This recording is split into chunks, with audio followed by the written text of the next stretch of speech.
सैन्य आणि पोलीस भरतीमध्ये 35 वर्ष अविश्रांत सेवा देणारी महाराष्ट्रातील एकमेव संस्था म्हणजे आदर्श करिअर अकॅडमी।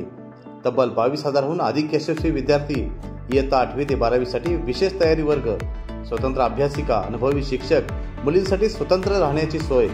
प्रवेशासाठी संपर्क आदर्श करिअर अकॅडमी, बहादूरवाडी, तालुका वाळवा, जिल्हा सांगली। मोबाईल क्रमांक 915866 89 89 आणि 99 60 88 88 33। शेतकरी विरोध करतोय तरी सुद्धा सरकार ऐकायला तयार नाही, वर फंडिंग केलं जातंय, काय सांगा? या शक्तीपीठ महामार्गाच्या माध्यमातून 50,000 कोटी रुपयाचा लोण्याचा गोळा हाणायचा डाव काही लोकांचा आहे आणि त्यासाठी शेतकऱ्यांचा विरोध डावलून केवळ शेतकऱ्यांचा नाही, सर्वसामान्य जनतेचा सुद्धा या शक्तीपीठ महामार्गाला विरोध आहे। त्याला दोन कारणं आहेत। एक तर हे 86,000 कोटी रुपये नंतर या रस्त्यावरून प्रवास करणाऱ्या जनतेला टोलच्या रूपामध्ये भरायचा आहे। जो 32-33,000 कोटीमध्ये रस्ता व्हायला पाहिजे होता तो 86,000 कोटीत करून 50,000 कोटी रुपये त्यातनं भ्रष्टाचार होणार आहे। दुसऱ्या बाजूला या शक्तीपीठ महामार्गामुळं जो ईशान्येकडून नैऋत्येकडून हा जो रस्ता होणार आहे, जवळजवळ 6-7 नद्या ओलांडत असताना जे पूल बांधणार आहे त्याच्या भरावामुळं महापुराचं पाणी अडणार आहे आणि त्यामुळं केवळ शेतकरीच नव्हे तर कोल्हापूर शहर हा जर का माणगाव ते पट्टणकोडोली पूल झाला तर कोल्हापूरच्या बिंदू चौकात पाणी आल्याशिवाय राहणार नाही। इतकं पंचगंगेच्या पुलाला आधीच ह्या रस्त्यामुळं या पुलामुळं कोल्हापूरला पुराचा वेढा बसतो। अजून एक पूल झाल्यानंतर अजून एक मोठं संकट गहिरं होणार आहे।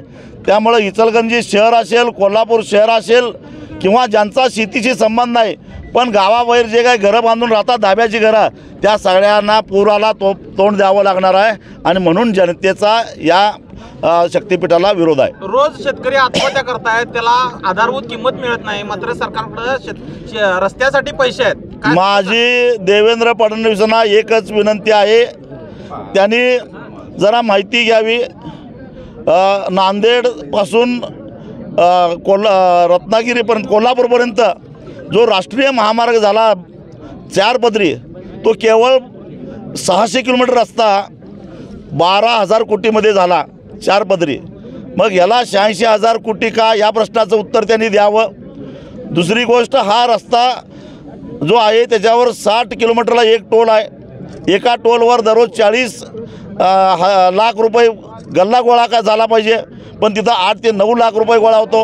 म्हणजे आहे तोच रस्ता तोट्यात आहे। मी स्वतः सांगलीवरनं नांदेडला 5.25 तासामध्ये पोचलो होतो। म्हणजे मराठवाडा विकासापासून बाजूला नाही आहे। सांगलीपासून संभाजीपूर नगरला जायला केवळ 6 तास लागतात। मी स्वतः परभणीवरनं सांगलीला आलो, 470 किलोमीटर अंतर आहे, 4.25 तासामध्ये आलो।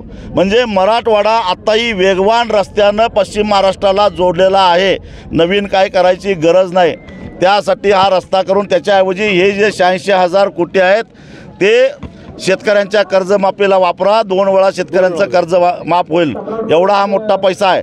आणि राज्याकडे पैसा नाही, कंत्राटी सरकारकडे जे कंत्राटी कामगार आहेत, मग ते आरोग्य विभागाचे असतील, जिल्हा परिषदेचे असतील किंवा अन्य असतील, त्यांचे 3-3 महिने झालं पगार झालेला नाही। गेल्या 4 वर्षापासून शेतकऱ्यांचं ठिबक सिंचनाचं अनुदान मिळालं नाही। रोजगार हमीतून ज्यांनी विहिरी काढल्या त्या विहिरीचं पैसे मिळालेले नाहीत। कारण का तर सरकारकडे पैसा नाही। त्यासाठी सरकारनं पैशाची व्यवस्था करावी। हा कर्ज काढून ऋण काढून सण साजरा करायची गरज नाही। यापुढची काय भूमिका असणार आहे सरकार जर मान्य करत नसेल? मला आशा आहे की पांडुरंग त्यांना चांगली सुबुद्धी देईल, नाही दिलं तर आम्हाला लढायला बळ देईल, मग मात्र सरकारला पळताभोई तोडी होईल। धन्यवाद।